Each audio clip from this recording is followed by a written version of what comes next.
के वर्गीकरण के अनुसार निम्नलिखित में से कौन सा व्यक्तित्व के मिलनसार बहुमुखी स्टेज में, तो ये इसका आंसर रहेगा एंडोमार्फिक, ये इसका राइट आंसर रहेगा।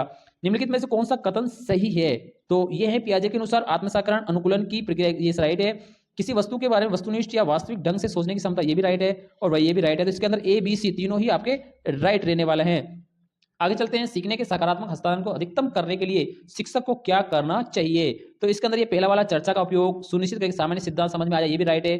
अनुक्रमिक कार्यों में निपुणता, मौलिक कार्य के साथ सीमित अनुभव, ये वाला भी राइट है। ये अगला ये गलत है और ये भी गलत है, तो इसमें ए बी सी तीनों राइट रहने वाले हैं। शुरू के जो तीनों वाले हैं ये आपके राइट रहेंगे। आगे है ब्रुक्स, वे ब्रुक्स के अनुसार निम्नलिखित कौन सा रचनावादी शिक्षक का लक्षण नहीं है, तो इसके अंदर बंद प्रश्न पूछकर शिक्षार्थी को परीक्षा को प्रसारित करना, ये आपका राइट आंसर रहेगा, तो यानी ये वाला नहीं रहेगा। निम्नलिखित में कौन सा उपलब्धि प्रेरणा का घटक नहीं है, जैसा कि डेविड असुबल के द्वारा प्रस्तावित किया गया था, तो इसका है प्यार और अपनापन। अगला है बाकर मेहंदी द्वारा निम्नलिखित रचनात्मकता के शाब्दिक उप परीक्षण में निम्नलिखित में कौन सा परीक्षण सम्मिलित नहीं है, तो ये है रेखा आकृति, आकृति वाला ये नहीं रहेगा, ये आपका अशाब्दिक रहता है। तो आपका इसमें जो ऑप्शन है बी को छोड़ के सारे रहने वाले हैं, तो इसके अंदर आपका ये वाला ऑप्शन रहेगा ए सी डी, ये आपका इसका राइट आंसर रहेगा। अगला क्वेश्चन है, निम्नलिखित में से कौन सा विकल्प अभिवर्ती का एक घटक नहीं है, तो अभिवर्ती का लंबात्मक घटक, ये अभिवर्ती का घटक नहीं रहेगा। आगे है, निम्नलिखित में से कौन सी प्रतिभाशाली विद्यार्थियों की विशेषता नहीं है, तो प्रतिभाशाली विद्यार्थियों की विशेषता नहीं है, सीमित मात्रा में प्रश्न पूछते हैं यदि बालक रुचि क्षेत्र होता है, तो ये आपका आंसर रहेगा। अगला है, जब कोई बालक अपनी लापरवाही कारण स्कूल देर से पहुंचता है तो खुद को दोषी ठहराने के बजाय रास्ते में पड़ने वाली भीड़ को दोषी ठहराता है, तो ये है औचित्य स्थापन, यानी अपना दोष है ना दूसरों को बता देता है।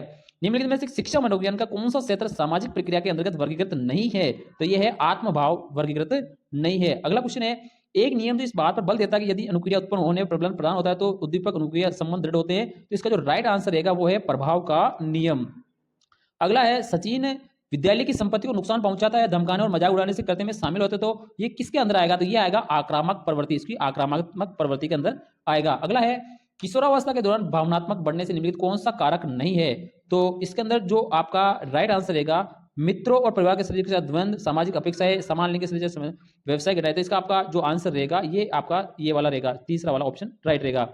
अगला है, द्विकारक सिद्धांत बुद्धि सोपानिकी, तो ये आपका कौन सा रहेगा, तो इसमें हम सिंपली देखते हैं कि द्विकारक जो सिद्धांत है ये किसने दिया, स्पीयरमैन ने दिया है, और सोपानिकी का बहुकारक का सिद्धांत किसने दिया है, ये थॉर्नडाइक ने दिया है।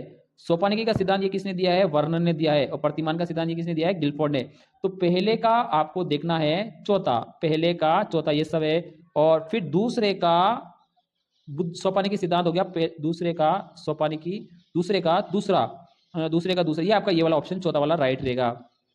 आगे चलते हैं, 16 ये भी आपको मिलान करना है, तो 16 वाला ये दिया है केटल ने, 16 वाला यानी पहले का सेकंड ये सही आ रहा है। और प्रासंगिक अंतर्बोध परीक्षण ये किसने दिया है, ये दिया है आपके,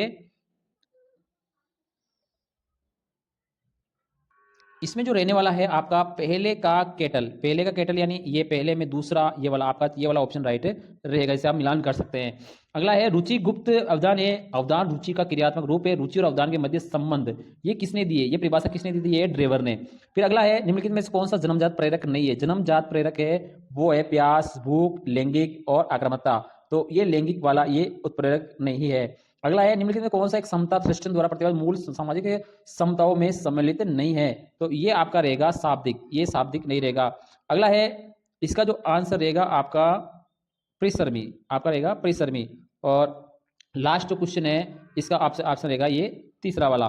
तो इस तरह से ये संस्कृत शिक्षा विभाग का जो जीके का पेपर है इसके 100 क्वेश्चन हमने आपको बताए हैं। अगर आपको वीडियो अच्छा लगे तो वीडियो को लाइक शेयर जरूर करें। थैंक यू, धन्यवाद।